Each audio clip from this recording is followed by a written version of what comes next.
আমি একটু গুলুমুলু, হয়তো এটাকে ভেঙে হয়তো আমি একটু জ লাইনটা আরেকটু শার্প করতাম, এরকম হয়তো বা।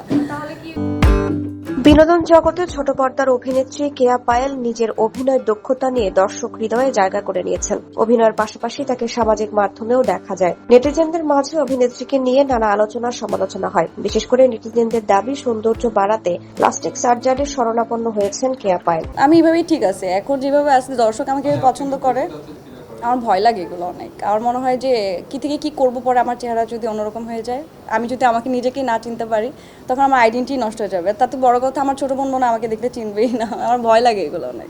সম্প্রতি এক পডকাস্টের সাক্ষাৎকারে এবার সেই সমালোচনার জবাব দিলেন অভিনেত্রী। পায়েল বলেন, এই প্রথম আমি বিষয়টি নিয়ে কথা বলছি। আমি বলবো, প্রত্যেকটি মানুষ জন্মগতভাবেই সুন্দর। আমি ছোটবেলা থেকেই নিজের সৌন্দর্য নিয়ে প্রশংসা শুনে বড় হয়েছি।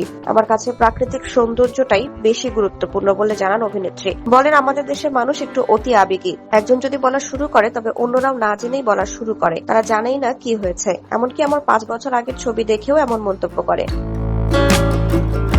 কেয়া পায়েল বলেন, এই হুজুগে মানসিকতা আমার পুরো জাতির মধ্যেই রয়েছে। তিনি বলেন, রাস্তায় কোনো ঘটনা ছাড়াই শুধু ভিড় দেখে মানুষ জড়ো হন। সেখানে কি হচ্ছে তা না জেনেই মানুষ দাঁড়িয়ে যায়। এই মানসিকতা আসলে অনেকদিন ধরে প্র্যাকটিস হচ্ছে বলে জানান অভিনেত্রী। তিনি বলেন, কখনো আমার মধ্যে এমন উদ্দেশ্য ছিল না যে বাড়তি কিছু করে আমার সৌন্দর্য বাড়াতে হবে, কারণ আমি যেমন আছি তেমনই খুশি। তবে টুকটাক দু একটা জিনিস একটু জাস্ট অ্যাড করেছে মাত্র, আর তাতেই আমার ভক্তরা এমন ভাবে খেপে যান যে তারা এটা কোনোভাবেই মেনে নিতে পারেন না। তাদের অবস্থা দেখে আমি মনে মনে ভাবি, ভাই মাফ চাই, আর হবে না।